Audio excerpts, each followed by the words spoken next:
하나님 말씀은 마가복음 15장 36절부터 39절입니다. 제가 마가복음 15장 36절부터 39절의 말씀을 읽어드리겠습니다. 한 사람이 달려가서 해면에 신 포도주를 적시어 갈대에 꿰어 마시게 하고 이르되 가만두라, 엘리야가 와서 그를 내려주나 보자 하더라. 예수께서 큰 소리를 지르시고 숨지시니라. 이에 성소 위장이 위로부터 아래로까지 찢어져 둘이 되니라. 예수를 향하여 섰던 백부장이 그렇게 숨지심을 보고 이르되 이 사람은 진실로 하나님의 아들이었도다 하더라. 아멘. 예수의 십자가, 이런 제목으로 하나님 말씀을 전하겠습니다. 사람들은 십자가를 목걸이나 또 반지로 사용하기도 합니다. 이처럼 십자가는 사람들에게 매우 익숙한 액세서리가 되었습니다. 하지만 예수를 그리스도로 고백한 우리들에게, 또 사순절을 지내고 있는 우리들에게 십자가는 액세서리와 같은 그런 가벼운 의미가 아닌 깊은 하나님의 뜻이 담겨져 있음을 우리는 알고 있습니다. 오늘 마가복음 15장에 따르면 당시 최고의 힘을 가지고 최고의 권력을 가지고 있었던 로마 제국에 의해서 예수님의 십자가가 조롱당했습니다. 그의 제패에는 유대인의 왕이라고 적혀 있었다. 그들은 예수와 함께 강도 두 사람을 십자가에 못 박았는데 하나는 그의 오른쪽에, 하나는 그의 왼쪽에 달았다. 자신들이 하나님의 백성이라는 자존심으로 살고 있는 유대인들이 로마의 식민 지배를 받고 있습니다. 그들의 자존심을 꺾기 위해서 로마 제국은 예수를 십자가에 못 박을 때 양쪽에 강도와 함께 예수를 십자가에 못 박았고, 또 예수의 제목을 유대인의 왕이라고 조롱하며 붙였습니다. 자기들의 힘의 권력을 가지고 로마 사람들은 유대인들에게 수치심과 두려움을 주고자 했습니다. 예수님의 십자가는 유대교의 최고 종교 지도자들에 해당되는 대제사장들과 서기관들, 즉 율법학자들에 의해 조롱을 당했습니다. 아, 성전을 허물고 사흘 만에 집게다던 사람아, 자기나 구원하여 십자가에서 내려오려무나. 그가 남은 구원하였으나 자기를 구원하지 못하는구나. 이스라엘 왕 그리스도는 지금 십자가에서 내려와 보라. 그래서 우리로 하여금 보고 믿게 하여라. 대제사장들과 서기관들, 율법학자들은 자신의 종교적 권위를 지키기 위해서 예수라는 분을 조롱하기에 바빴습니다. 예수께서 이 땅에서 행했던 말씀들과 이 땅에서 행했던 많은 표적과 기사와 이적을 보고 들었음에도 불구하고 그들은 예수를 그리스도로 고백하는 데 있어서 조사하거나 사람들이 왜 예수님을 따르는지에 대한 궁금증을 전혀 갖지 않았습니다. 그저 예수님을 조롱하는 데 자신의 지위와 종교적 권력을 사용했습니다. 우리가 들은 것을 누가 믿었느냐? 주님의 능력이 누구에게 나타났느냐? 이사야 53장 1절의 이 말씀이 대제사장들과 서기관들, 율법학자들에게 적용되고 있습니다. 저는 우리 평화의 가족들이 하나님 말씀이 임할 때 그 말씀을 잘 듣기를 바랍니다.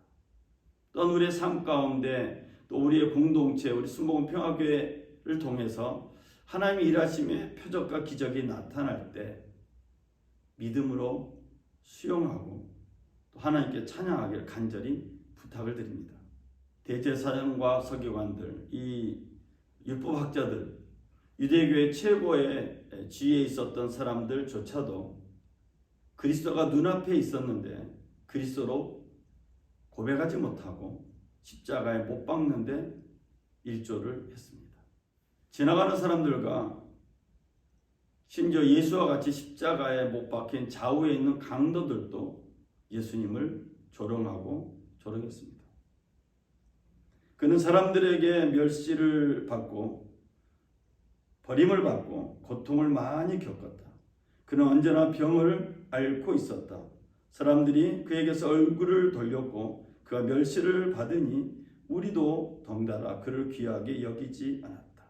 조롱한다는 것은 비웃거나 깔보면서 놀리는 것을 뜻합니다. 세상은 여전히 예수에 대해서, 예수의 십자가에 대해서 조롱하고 깔보고 비웃습니다. 근데 우리는 예수의 십자가를 바라볼 때마다 세상의 평가나 조롱이나 세상에서 말하는 것에 귀를 기울일 것이 아니라 다시 한번 주님의 말씀에 귀를 기울여야 할 것입니다. 나를 따라오려고 하는 사람은 자기를 부인하고 자기 십자가를 지고 나를 따라오너라. 누구든지 제 목숨을 구하고자 하는 사람은 잃을 것이요 누구든지 나와 복음을 위하여 제 목숨을 잃는 사람은 구할 것이다. 예수를 따르는 사람, 예수님의 제자라고 하는 사람들은 자기의 목숨만을 위하여 사는 사람은 아닙니다. 예수님이 말씀하신 것처럼 예수님을 따르려면, 예수를 따르는 사람은 예수와 복음을 위하여 자기 목숨을 내놓는 사람입니다. 예수님께서 십자가에 달리시기 위해서 십자가를 메고 형틀을 메고 골고다를 향해 올라가고 있을 때 구레네 사람 시몬이 예수의 말씀대로 예수의 십자가를 메게 되었습니다. 그런데 어떤 사람이 시골에서 오는 길에 그곳을 지나가고 있었다. 그는 알렉산더와 루포의 아버지로서 구레네 사람 시몬이었다. 그들은 그에게 강제로 예수의 십자가를 지고 가게 하였다. 구레네 사람 시몬이 짊어졌던 예수의 십자가, 그것은 오늘 우리가 짊어질 십자가가 됩니다. 우리가 짊어질 이 예수의 십자가는 예수의 마음, 하나님의 마음이 담겨져 있습니다. 그는 하나님의 모습을 지니셨으나 하나님과 동등함을 당연하게 생각하지 않으시고 오히려 자기를 비워서 종의 모습을 취하시고 사람과 같이 되셨습니다. 그는 사람의 모양으로 나타나셔서 자기를 낮추시고 죽기까지 순종하셨으니 곧 십자가에 죽기까지 하셨습니다. 그러므로 하나님께서는 그를 지극히 높이시고 모든 이름 위에 뛰어난 이름을 그에게 주셨습니다. 예수의 십자가를 짊어지는 우리에게는 모든 이름에 뛰어난 예수의 능력이 임하게 됩니다. 하늘과 땅 위와 땅 아래에 있는 모든 것들이 예수의 이름 앞에 무릎을 꿇는다. 예수님께서 십자가에 달리셨습니다. 그리고 오후 3시까지 세상은 어둠으로 가득 차 있었습니다. 마치 출애굽 당시 9번째 재앙이었던 어둠이 애굽 땅을 덮을 때와 같은 그런 모습이었습니다. 야훼께서는 해를 3일 동안 애굽 땅에 가리게 함으로써 당시 최고의 권력을 가지고 있던 애굽 제국이 숭배했던 태양신 라를 가려버렸습니다. 그리고 애굽이 그렇게 자랑스럽게 여겼던 그 태양신 라의 질서를 거부해 버렸습니다. 예수님의 십자가는 세상에서 가장 강력하다고 하는 이 세상의 질서를 거부합니다. 예수의 십자가는 세상의 권력으로 하여금 무릎을 꿇게 만들어 버립니다. 십자가에서 온갖 조롱을 당하신 예수님, 그 예수님은 이렇게 외치셨습니다. 엘로이 엘로이 레마 사막다니. 그것을 번역하면 나의 하나님 어찌하여 나를 버리셨습니까? 하는 뜻이다.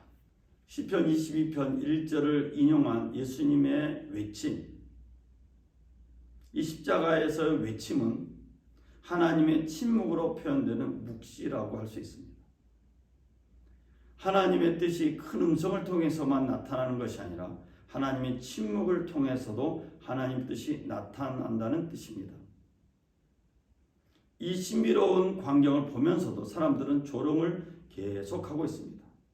보시오, 그가 엘리야를 부르고 있어. 어디 엘리야가 와서 예수를 내려주나 봅시다. 이처럼 사람들은 예수를 향해서 끊임없이 조롱을 하고 있습니다. 그리고 예수님은 큰 소리를 지르시며 숨을 거두셨습니다. 그러자 성서 휘장이 위로부터 아래까지 두 폭으로 찢어졌습니다. 예수께서는 휘장을 뚫고 우리에게 새로운 살 길을 열어주셨습니다. 그런데 그 휘장은 곧 그의 육체입니다. 그리고 우리에게는 하나님의 집을 다스리시는 위대한 제사장이 계십니다. 히브리서 이 말씀은 예수님께서 십자가에서 죽으심을 통해서 성소와 지성소 사이에 휘장이 찢어졌음을 말하고 있고, 이제 구약에 매어서 사는 삶이 아니라 새로운 시대가 열렸음을 말하고 있습니다. 놀랍게도 이 놀라운 광경 앞에 백부장이었던 사람은 예수님을 향해서 참으로 하나님의 아들이었다라고 고백하였습니다. 그러나 대제사장이나 서기관들, 율법학자들, 조롱했던 많은 유대인들은 한마디도 하지 않았습니다. 다만 멀리서 예수님을 따랐던 여자들이 울고 있었을 뿐이었습니다.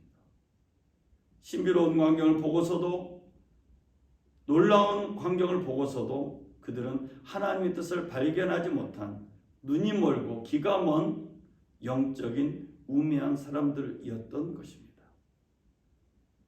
예수의 십자가는 믿음으로 바라보는 사람들에겐 신비로운 사건이지만, 눈이 다치고 귀가 닫힌 사람에게는 우매하기 짝이 없는 것으로 보일 것입니다. 그들 앞에 하나님의 신비가 나타나도 그들은 예수를 그리스도로 고백할 수 없습니다. 저는 말씀의 결론을 내리고자 합니다. 예수의 십자가는 고난의 싸움을 견뎌내게 하는 힘이 됩니다. 이것은 모든 것들이 예수의 이름 앞에 무릎을 꿇게 된다는 뜻입니다. 예수의 이름 앞에 모든 권세가 무릎을 꿇습니다. 정치적인 권세건 경제적인 권세를 가지고 있든 또 많은 어떠한 다른 모양의 권세를 가지고 있다 할지라도 예수 앞에 무릎을 꿇을 수밖에 없다고 마가복음은 예수의 십자가를 증언하고 있습니다. 두 번째로, 예수의 십자가는 예루살렘 성전이 아닌, 구약의 율법이 아닌 예수의 육체로 드려지는 새로운 시대, 새로운 예배의 시대를 말씀하고 있습니다. 여러분은 하나님의 성전이며 하나님의 성령이 여러분 안에 거하신다는 것을 알지 못합니까? 누구든지 하나님의 성전을 파괴하면 하나님께서도 그 사람을 멸하실 것입니다. 하나님의 성전은 거룩합니다. 여러분은 하나님의 성전입니다. 예수님의 십자가의 사건, 예수님의 십자가는 오늘 우리가 예루살렘 성전에 가서 예배 드려야 하는 그 율법을 완성하면서 이제는 건물에 메어 있는 예루살렘 성전이 아닌 하나님의 영이 거하는 하나님의 성전이 될 것을 말씀하고 있습니다. 그래서 오늘 영상으로 예배드리는 우리 모두가 하나님의 성전이어야 하고, 그 하나님의 성전을 갖고 가는 그 새로운 시대를 우리가 살아가고 있는 것입니다. 우리 평화의 가족들은 지난 수요일부터 시작된 사순절 기간에 이 책자를 가지고 월요일부터 토요일까지 예배를 드리고 있습니다. 고난 속에 핀 부활의 꽃이라는 제목으로 40번의 예배가 이 안에 기록되어 있습니다. 여러분, 사순절 예수님의 고난을 생각하면서 우리가 다시 하나님의 성전으로 세워지고, 그리고 하나님의 성령이 우리 가운데 임하면 여러분 머뭇거리지 마시고 구제하고 또 선교하여서 하나님께 영광을 돌리는 우리 평화의 가족들, 믿음의 가족들이 되시길 주의 이름으로 부탁을 드립니다. 기도하겠습니다. 사랑의 주 하나님 아버지, 예수님의 십자가는 어떤 사람에게는 액세서리와 같은 장식물이 될 수 있을지는 몰라도 우리들에게는 고난의 싸움을 견뎌내게 하는 힘임을 알게 되었습니다. 이제 우리가 예수 이름으로 기도하고 예수 이름으로 선포하며 예수 이름으로 찬양할 때마다 모든 세력이 예수의 이름 앞에 무릎 꿇게 되는 것을 보게 하시고, 또 승리의 기쁨을 누리는 우리 믿음의 가족들 되게 하여 주시옵소서. 더 나아가서 예수의 십자가는 우리에게 하나님의 성전이라는 새로운 시대를 열어주셨습니다. 우리 각자가 하나님의 집으로서, 하나님의 성전으로서 아름답고 깨끗하게 세워져서 하나님께 칭찬받는 삶이 되게 하여 주시옵소서. 이 신비로운 사건을, 신비로운 약속을 잊어버리지 않게 하시고 성령의 감동을 받아서 임하는 모든 것들 위해 선교하고 구제하고 전도하는 우리 평화의 가족들, 믿음의 가족들 되게 하여 주시옵소서. 예수님의 권한을 깊이 묵상하며 날마다 승리하며 살아가고 있는 믿음의 가족들 위해 주의 성령께서 날마다 운행해 주실 것을 믿으며 우리 주 예수 그리스도의 이름으로 기도드렸습니다. 아멘. 우리 하나님께 우리 영광의 박수 드리겠습니다. 할렐루야. 감사합니다. 승리하였습니다.